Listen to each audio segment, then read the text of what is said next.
Alright, so here's a quick little ZBrush primer. My brother Levi is just getting started. He's been using, Autodesk's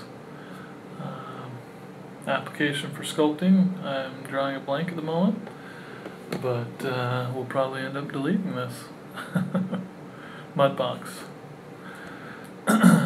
So, anyways, if you can see my screen here, when you first launch ZBrush, you're presented with these lightbox options here, and these are kind of nice, quick ways to get a project started. So, if you're looking to kind of just ideate and work from a sphere, the default wax sphere is a good way to go. So I'll open that with a little double tap with my stylus, which, by the way, I definitely recommend using.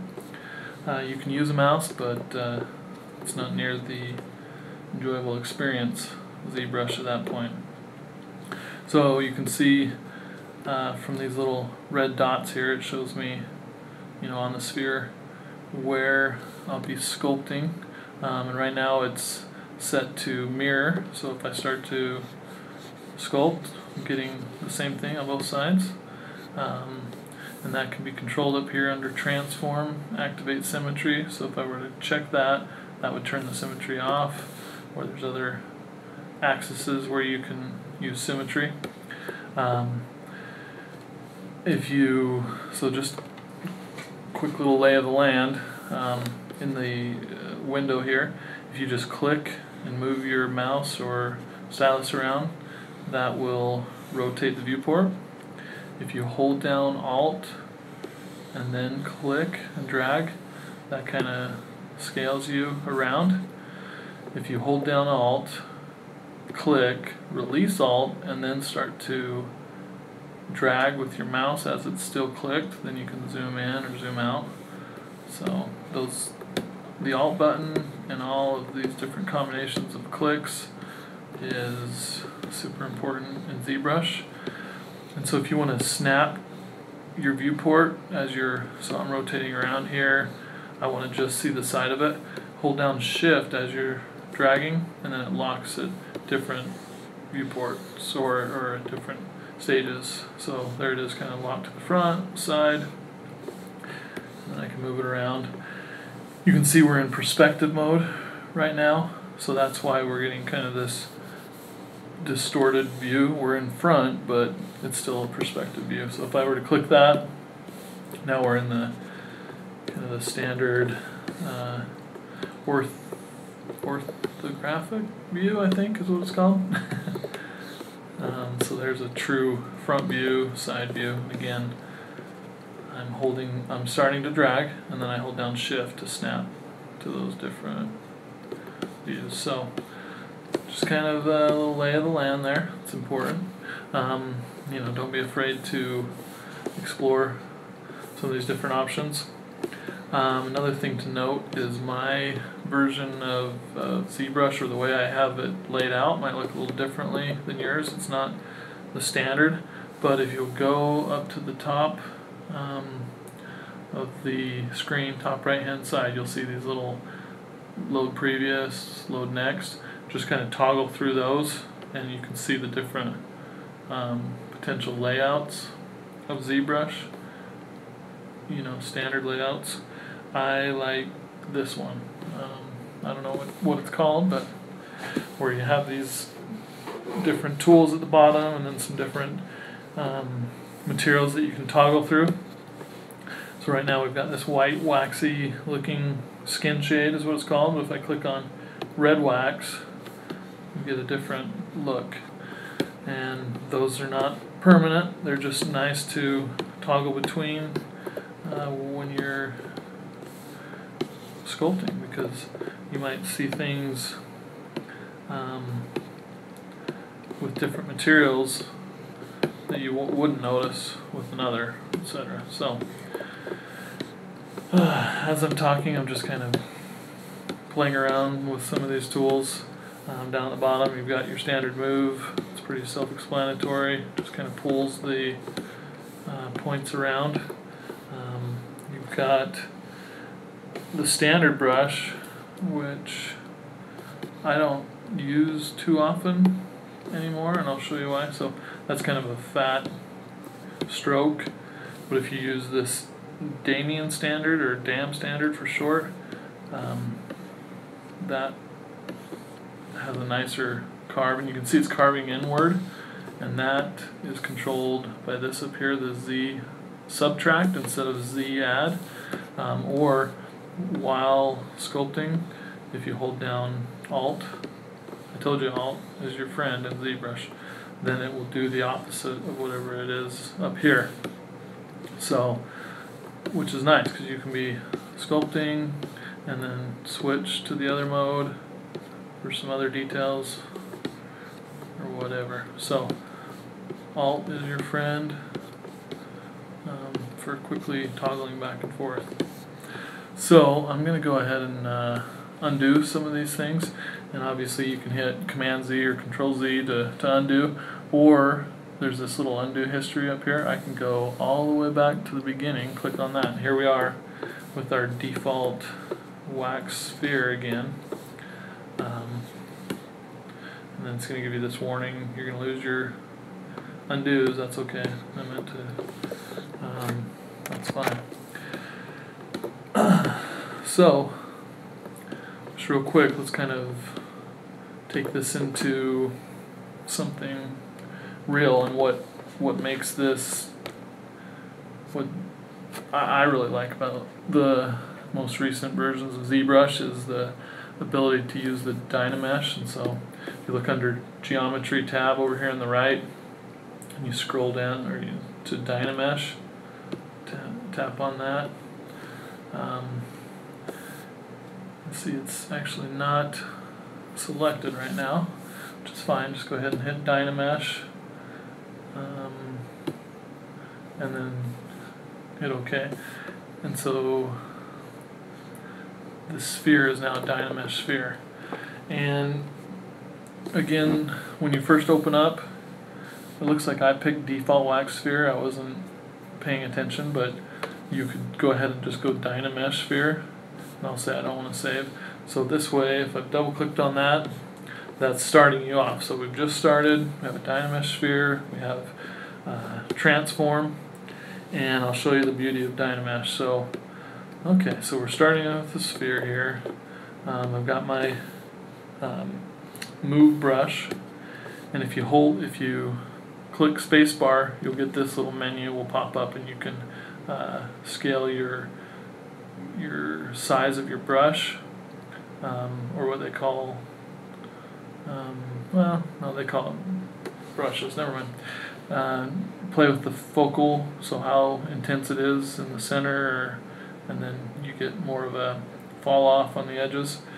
But I usually just, for the most part, play with the draw size. And then, so you can obviously change that, but I'm going to go ahead and change the size, or manipulate this sphere, and let's turn on these polylines so you can kind of see what's happening.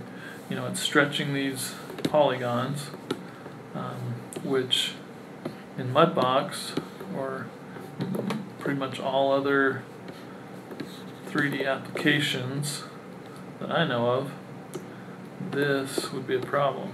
So, because to get nice sculpts, you want a nice topology. So as you can see it, and I'm going to turn that off again because I like working with it off, but you know what's going on underneath here. So yeah, we're pulling these things around, kind of making a face shape, and obviously there's a million ways to do this, and I don't know what I'm creating at the moment, maybe some alien head of some sort, but you can see even here we're getting this nasty stretching that we don't want, but don't worry about it. Just go ahead and pull it out a little farther. So again, remember we started with the sphere here. Making all kinds of messes at the moment. Pulling things around. Try to get the shoulders of the bust going. And beefing that up. Hold down Shift and you can, no matter what tool you have, it gives you the smooth brush. So I'm smooth some of this stuff a little bit, which isn't helping too much, right? And then if we go back to the poly lines again, you can see that's some nasty stuff. And when you go to do detail, you're gonna have problems. You're gonna wish you didn't do that. But Dynamesh, here's where the beauty comes. So if I hold down Control and then I just draw a little, I gotta hold down Control, draw a little box over to the edge here, it creates a new kind of version of my mesh. So right now it doesn't look much different, but if we click on this poly fill again, you can see we're down to all these nice little polygons again, instead of those long stretched ones we were seeing. So now we can hold down Shift and smooth some of that stuff out, and it's like, look at this. We started from a sphere, but we're okay. We can keep moving forward. We have the necessary resolution that we need, and we're good to go. So I'll kind of keep doing this, and as you can see so far, all I've used is the move brush, and there's no right or wrong ways to do things. It's kind of what you prefer. At this stage I'm just kind of moving polygons, holding down Shift from time to time to smooth things and get just general shapes into play. And depending on what you're doing, that might be far enough. Alright, smoothing some more. I think if you hit Shift twice and then smooth, you'll get a little more powerful smooth. Or I may just be imagining it. Heard something like that once upon a time. Anyways, so we're pulling things around, and we've kind of reached the limits of our move brush for this character. So now I'll switch to something else. Let's do clay buildup. This is a really nice brush because you're able to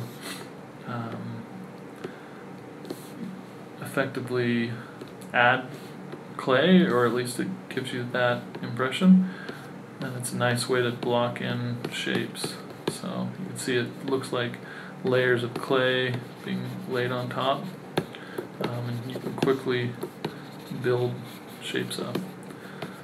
I'll zoom in here, get kind of some lips going on. Oh, got some weirdness, and then you can always hold down Shift to smooth things. Get in here, and again, you're just kind of trying to get used to the different tools and kind of discover what character is underneath this glob of clay. And again, we just started with a sphere, and then if I hold down Alt rather than adding clay, I can kind of scrape away clay, and it's just going to be some practice on your part to get a feel for what you want. I'm going to undo that. I didn't mean to carve in. We're trying to get the brow here, and obviously if you have some reference material to look at, you're going to create something that looks a little more believable and animatronical or whatever, but right now I'm not too worried, just demonstration purposes. So here I am using Alt again to dig in, using Sphere to or excuse me, S to smooth, Shift to smooth, and you can tell I don't produce too many tutorials talking crazy talk. So there you go. Couple of minutes, we've got some interesting shapes in there, and we can go in with the damn standard brush and improve things. I'll take this a little further. Whoop. Got the clay build-up brush. We can just kind of sketch in some ear shapes, kind of build them up off of the surface. Grab the damn standard brush and carve in there to get behind the ear. And then a lot of times I'll grab the move and move things around.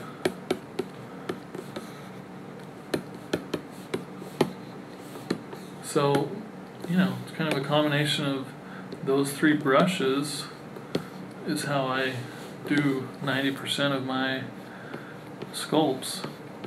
And there's other brushes that are super handy, and I certainly use those, but you're going to get some good results if you just use those three brushes combined with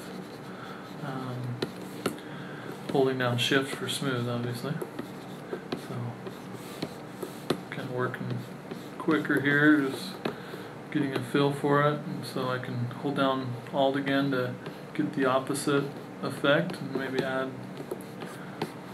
sharper ridge there, define some of these lines a little better, carve in. You can see I'm having some smaller polygon issues again because we don't have all the resolution we want, but we'll be able to use Dynamesh to our advantage here shortly to make things right. Let's get a little more clay build-up going on, build up those cheekbones. The nice thing is, I mean, this is really exaggerated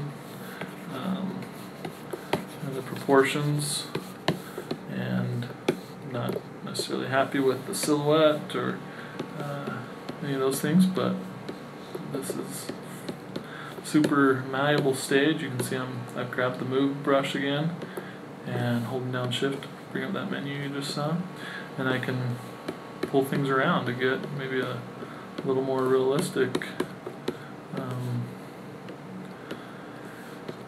set of features going.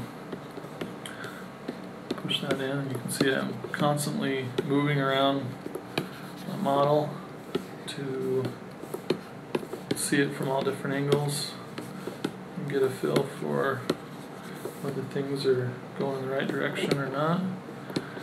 And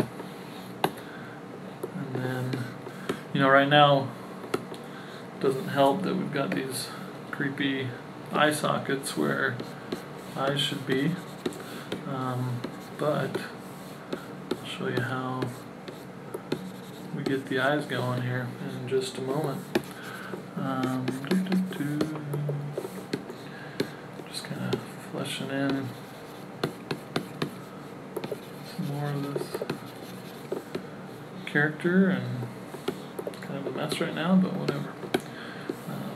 Those do not look like shoulders. It's some kind of weird fleshy disease thing going on with this guy. Sorry, buddy, but it's just clay, right? Moving it around, pulling, pushing. Here's another nice, oh, that's a weird shaped head. Another nice little tool or brush in ZBrush. If you go up here and you grab this clip curve, okay, it tells you what to do. You know, press Control Shift keys and then click to use. So got it. I'll skip that note. And so if you, let's see, hold down Control Shift, you'll see your icon change over here. to the clip curve. Oh, not getting what I want exactly. Let's see. There we go. This thing here is what you want to see. So you sometimes gotta, and see the shaded part underneath. That's what's going to get clipped. So if I release, boom, I just chopped off that bottom part, made it all lay flat against the floor, and it's just a nice way to kind of tighten up your model without having to try to do it manually. And there's lots of different tools that are similar to that. Clip curve, clip rectangular, clip circular, and then you've also got trim and slice that do similar but different things. So just way too many tools to show in this lesson, but that's one that'll come in handy. Okay, so back to the eyes. I'm going to go ahead and come over here to the right hand side, close the geometry tab, open up subtool. You can see in ZBrush they call your items or your piece of clay tool. So this guy right here is one tool, and subtools, or you can add layers essentially or other pieces of geometry into here. So under subtool, I'll go ahead and append it or add something to it. Click on that, come over to the sphere. Okay, and so it adds the sphere back in behind here. If you hit transparency and click on the sphere, you can see there's the sphere inside of this head. So I'll make sure that sphere is selected, and you see that dark gray bar that shows that. And then come up here to move, and you've got this weird little gizmo thing, and that's a tool that helps you move things. So if you just click somewhere in the center and pull out past the sphere, it'll give you a nice straight tool. Hold down Shift while you're dragging to snap back into position. If you click in the center of one of these, click and drag, it'll move it to the side. And if you hold down Shift, it'll lock that axis. Okay? I know I'm getting a little advanced crazy here, and it's a lot to keep track of, but you'll figure it out. And then similar to the move tool, you can go to scale. So click somewhere close to the center, doesn't really matter, and pull all the way out. Hold down Shift. And so if it's not right in the center, it doesn't really matter, but if you want to move it, you can grab like on this green line and move it around. And now when I click into here, it's going to center, it's going to scale the sphere down, and this is the center point, and this is the handle I'm using to scale it down. So I'll just drag that down, do that. Scales down my sphere, so I'm trying to get something that's close to eyeball size. Switch to move again. It keeps the same tool if I want, which is handy. Grab this over, and you can see I'm placing the eye basically where it would go in the head, and I can turn off transparency to get a better idea of how that's setting. So that's looking good. And then do a couple things here. So we've got one eye, we need another eye, and rather than duplicating that process and trying to get it the exact same size, I will duplicate this eyeball or this subtool that I just created by clicking on duplicate. You can see it's duplicated it down here, but it's in the exact same position. Okay, so keep up with me here. And if I go to deformation, I can mirror that. So the one that I have selected is going to mirror it. It doesn't matter which eye you have selected. And right now it's set at the x-axis, and you can check or uncheck those or check multiple. So we want to X, hit mirror, and then you can see it's moved it over. So now we've got two eyes. And in case I decide to sculpt on the eyes later, I like to do this. I'll go back to subtool, click on the top one, and then go to merge under subtool, open that up, and say merge down. And then okay, I'll skip that. So now we've got both eyes on the same subtool right next to each other. Now if I hit transform, activate symmetry, there we go. If I sculpt something on the eyes, it's going to happen on both eyes essentially. So let's just grab the damn standard brush and carve in there, and there you go. You get a hint for where the pupils might be, and that looks creepy, so I'm going to go ahead and undo that, but you get the idea. So now, right now the eyes are selected and I can't sculpt on top of the face. If you hold down Alt, again, that's our favorite tool in ZBrush, or our favorite keyboard shortcut, and click on the other piece of geometry, now we're working on this, and we're not going to affect the eyes. And so you can now build up the flesh around the eyes, and you're not going to affect those eyes back there. And now you have a frame of reference as to where that is, and you can work it. And long ways to go with this character, but at least that gives you kind of a starting point. And believe you me, I realize it looks kind of creepy and weird and there's a lot of details, but that should help to give you kind of an understanding of how to use this. And so just to let you know, ZBrush is kind of confusing. I mean, it's got a save as up here in the right hand corner, but that's not necessarily going to save your project. That's just saving the tool or the model itself. So when you open it back up, all of your settings aren't necessarily going to be the same.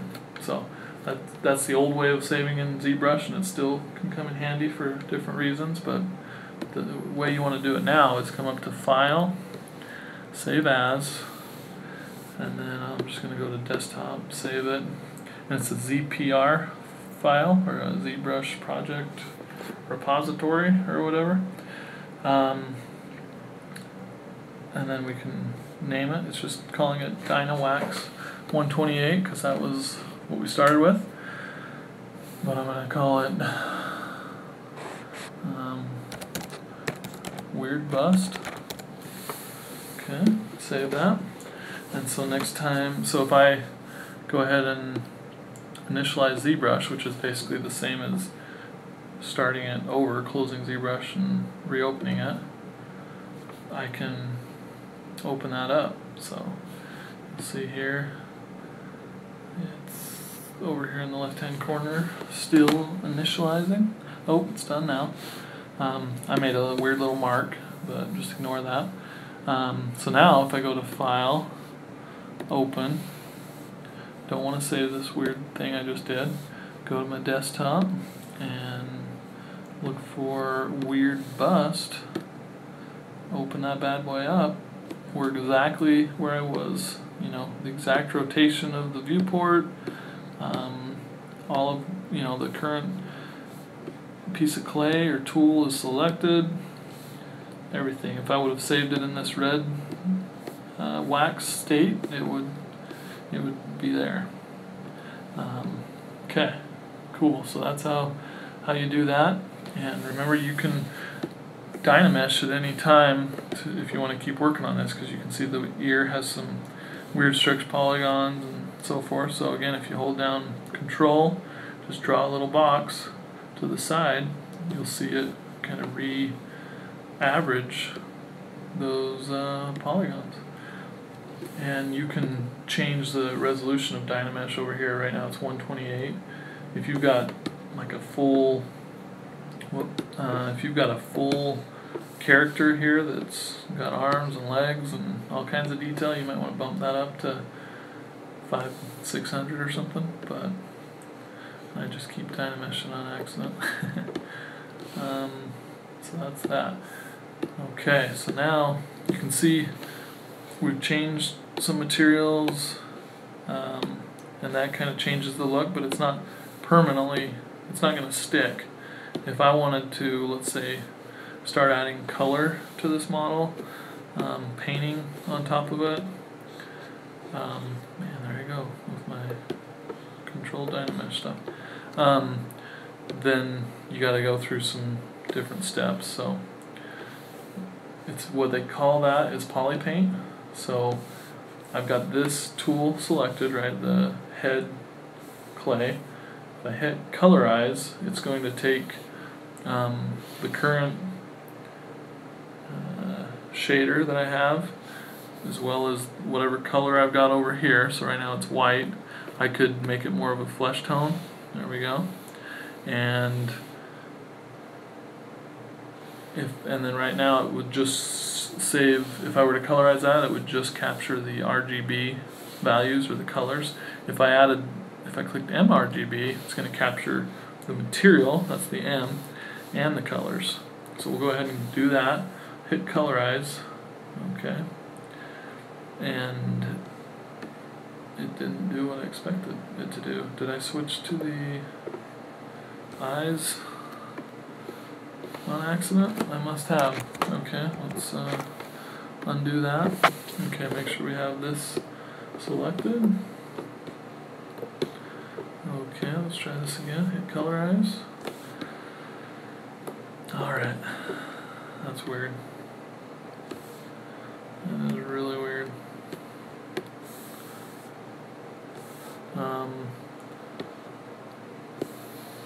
Try this. Go up to color, fill object. Okay, there we go. And now that should be captured. I don't know exactly what's going on there, but that's okay.